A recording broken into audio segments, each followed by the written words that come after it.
שני סוגים של נשימות שאתם יכולים לתרגל כל הזמן, חוץ מבנהיגה כמובן, ברגעים שאתם צריכים להיות ערניים. אחד, נשימה על החזה, אנחנו עושים,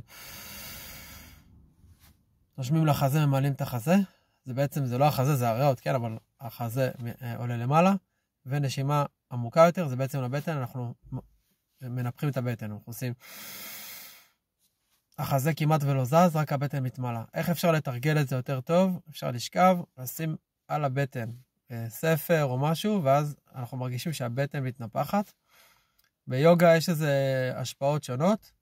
הכי טוב זה פשוט לעשות את שניהם ביחד. אפשר לעשות בטן ולנפח גם את החזה. זאת אומרת, לנשום לבטן, ואז גם לחזה. זה נשימה מלאה, וזה בעצם מרגיע אותנו. אז אפשר לעשות שילוב של שניהם, אפשר לעשות בעצם רק לנפח את הבטן, אפשר רק לנפח את החזה, ואפשר לעשות שילוב של שניהם. זה יוצר רגיעה בצורה מאוד מהירה לגוף, מרגיע, ותתרגלו את זה. עכשיו, זה הכי טוב זה לנשום מהאף.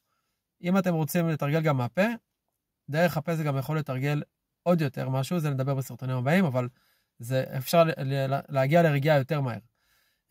אבל זה פחות טוב.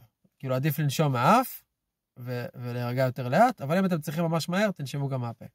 אז זהו להיום, שיהיה המון בהצלחה.